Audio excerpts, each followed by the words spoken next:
Hello, and welcome to this special Q&A video with Andromedan contactee Alex Collier. In today's video, we're sharing an exclusive sneak peek from the latest webinar's question and answer session. If you'd like to dive deeper and watch the full webinar replay, it's available for just $6.99 over at alexcollier.tv, exclusively for our community of truth seekers. Before we get started, we'd be so grateful if you could like this video, subscribe to our channel, and click the bell icon to get notified of all new videos. Your support helps spread Alex's messages from the Andromedans to more people around the world. And don't forget to leave a comment below. Whether it's your thoughts, a question, or even just an emoji, every comment counts, and we read them all. Your feedback and engagement really make a difference. If you'd like to show a little extra support, consider clicking the Super Thanks button, the heart with a $sign, to give a tip.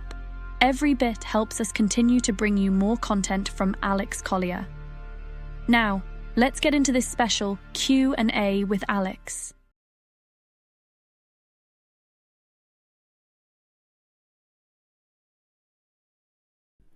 Can you please speak to your knowledge of the A's food replicators? What is the source of material that the food is printed from? There's a couple of assumptions there, might not be exactly like that. How is it? What is the deal with that? Do you know?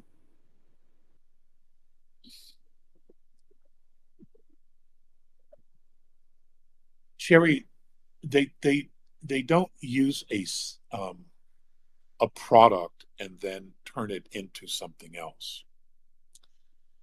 What they realize is that everything is a holograph. Now we're talking about fifth density beings. It almost looks like a microwave, but it's a little plain. It's very plain actually, and it's different. And it has a panel where you can put your hand on it. At least the one that I used. Theirs may be different, but the only experience that I have is the one that I used in my quarters. And what they do is they put in the energy, they downloaded the energy of fruit and vegetables from our planet. Now, I tried everything. The apples, they didn't really have much taste. The tomatoes didn't have any taste, and I'm not sure if they got real tomatoes or not. I don't know. They nailed it on the cucumbers, though. Absolutely nailed it. They were the best cucumbers I've ever had. And that's what I ate most of the time. And they were very large, very large. Lettuce, kale, carrots. Carrots were okay. They were a little soft though. So, but they don't eat any of the stuff that we do. And all I know is that they downloaded with the frequency, and all I had to do was put my hand on the screen and think about what I wanted. And the device made it. It took seconds, and there it was. It was just, and it would move from the inside, like the cucumbers.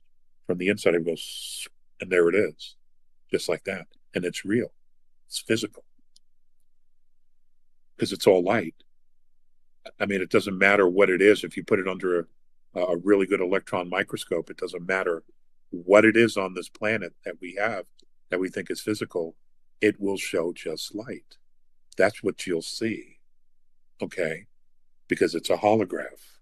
We live in a holograph. Some people say a simulation. Well, I guess technically that's true, but I don't care for the word of simulation at all.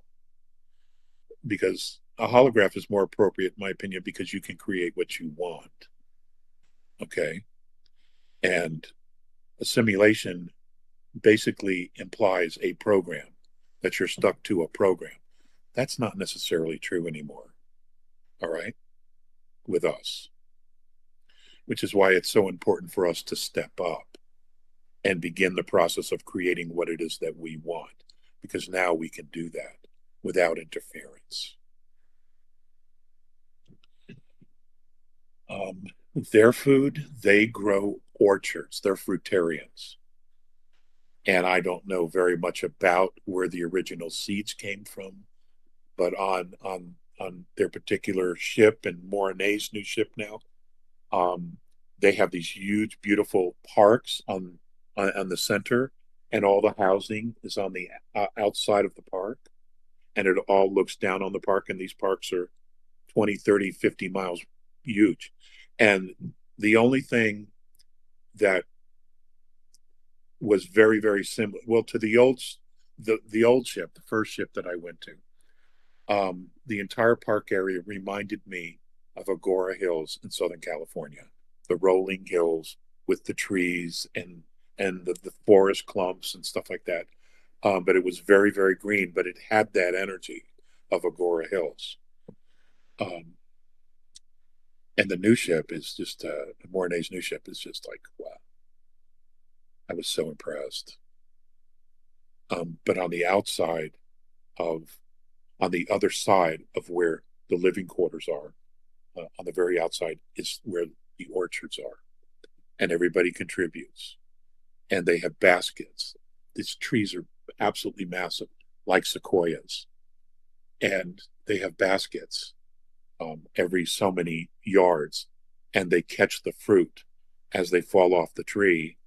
And then what happens is that they lower the baskets, and then they take all the fruit out, and then they put the baskets back up for the remaining fruit, or as they reproduce. So none of the fruit falls to the ground and gets hurt or damaged. It's really, really well thought out. And they're fruitarians, and they'll eat the fruit, or they will dry it, and they will carry it in a little pouch that they can either wear on their belt or in their suit, their daily suit. And they'll just eat that, and it gives them all the nutrition they need. Now, I tried one of those once because I badgered and begged to try one. And it was the only time I was allowed to, and it'd be the last time they give me one. And he broke off one tablet and then broke it off again. And he handed me a tiny little piece, and I chewed on it. And it tasted like hay. To me, it tasted like hay. And it wasn't 15, 20 minutes later, then I realized, oh, I'm in trouble here, because my stomach just jumped up, and I started to throw up everything that I had eaten, probably for 2 days. And it was a mess. It was a mess. I haven't lived it down yet, if that means anything. And it's because it had so much oxygen in it. It was just so much oxygen that, and he warned me about that. I didn't care. I was going to do it. So that's what I know. There's a little bit, but I'm not willing to share that just yet. Personal stuff about the food. But it was an interesting experience. I don't know how sophisticated the ones that we have are. The reptilian ships, the Nordic ships, the Aldebaranic ships, they would have food replicators on them because they're physical, in the sense that they have to grow their own food or gather it somewhere, their own nutrition. So they would have that. Now, I don't know if they have shared that with the deep state or the military industrial complex or the Star Alliance. I don't know that. But if they have, then I would assume that they're extremely sophisticated. But, something like that kind of technology would end world hunger in less than a year, maybe 6 months. Mass produced, it would end hunger.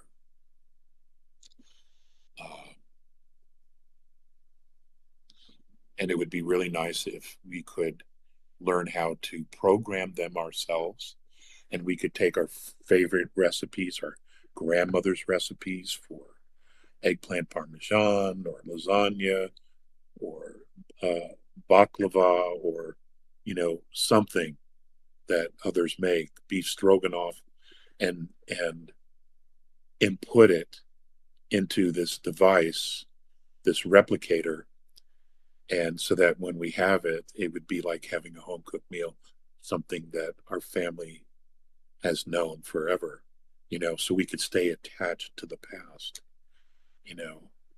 in some ways. I don't know how this is going to work out. Greater minds than mine are certainly working on this, I'm sure. So we have a lot to look forward to. But again, everything is event-based. I don't know how they're going to roll it out.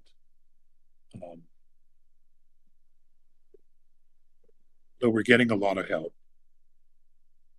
But until we have those things, we have to continue to help each other and work together to make sure that there is enough food for everybody. There's absolutely no excuse for anyone to starve on this planet. Absolutely no excuse whatsoever.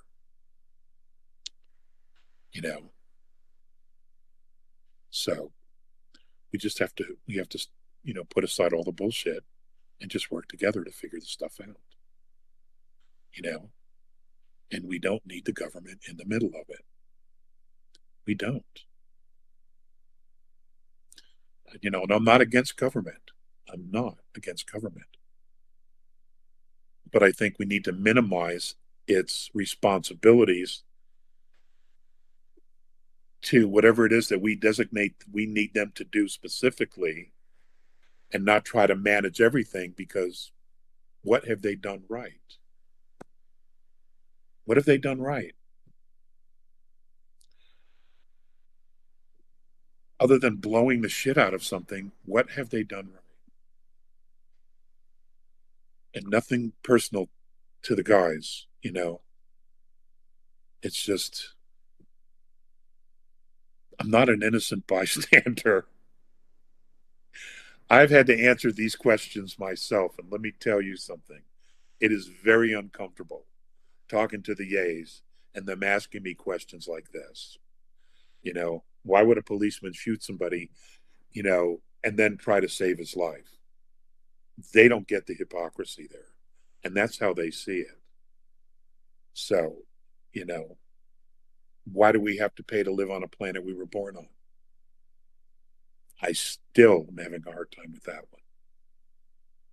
Hey, I hope you're enjoying today's video. Want to stay up to date with all the latest news from Alex Collier? Don't miss out. Sign up for his free email newsletter at alexcollier.news and be the first to know about his live webinars, new revelations, and exclusive insights. It's quick and easy, and you'll never miss an important update. Just click the link in the description or head to alexcollier.news to sign up now. And now back to our regular scheduled content.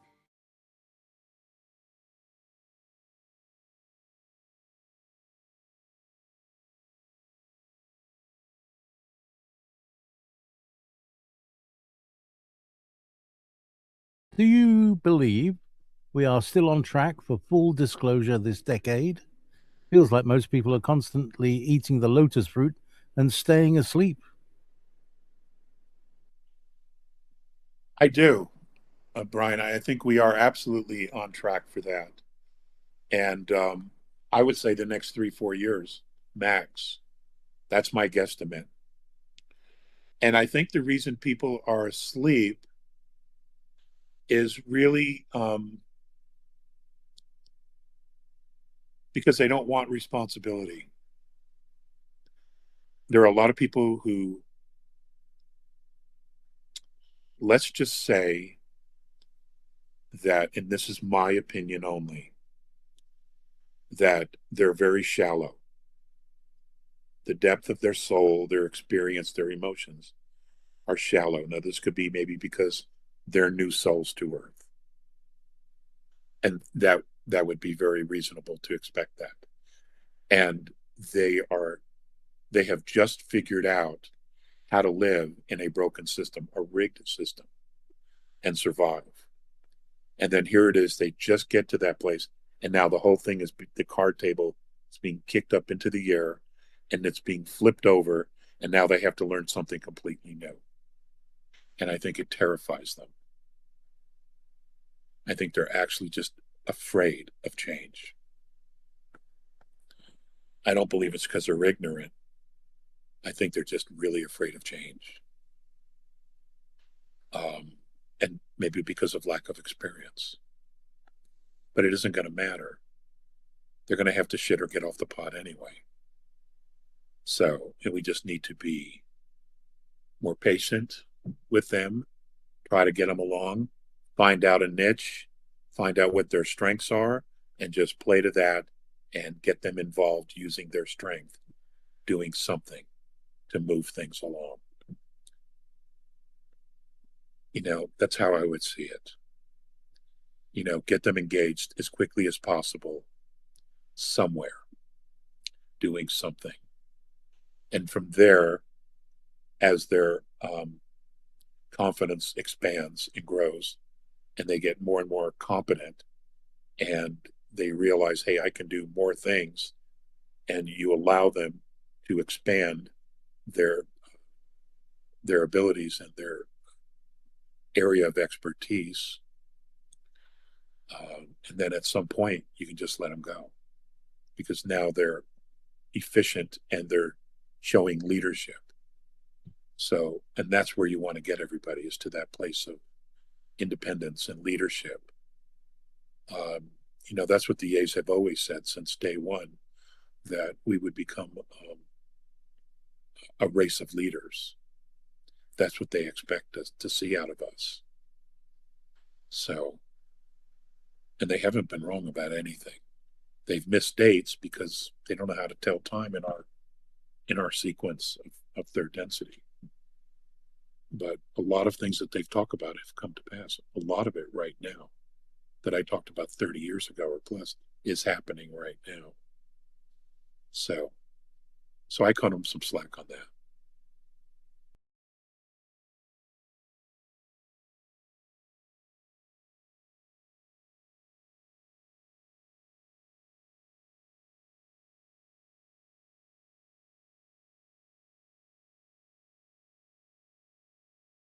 Thank you so much for watching today's question and answer video. If you enjoyed it, please like the video, subscribe to our channel, and click the bell icon to stay updated on new videos. Your support truly helps us spread Alex's messages from the Andromedans and reach more people. For those interested in the complete experience, remember that the full webinar replay is available for just $6.99 at alexcollier.tv. This is where you'll find Alex's in-depth insights and answers to more questions from our community. We'd also love to hear from you. Leave a comment or drop an emoji below. We read every single comment, and your engagement really means a lot to us. To keep up with the latest from Alex Collier, you can visit alexcollier.org for more about his work, alexcollier.news to sign up for our email newsletter with the latest updates and exclusive content, and alexcollier.live for the most recent news and info. And don't miss our full library of over 250 past webinars on alexcollier.tv. Thanks again for supporting the work of Alex Collier. Your support makes it all possible, and we're truly grateful for each and every one of you. See you next time. If you would like to see the Andromedan contactee Alex Collier live via video stream, we hold a live online seminar every Friday at 2 p.m. Eastern Time. For more information on upcoming live webinars, please visit alexcollier.org.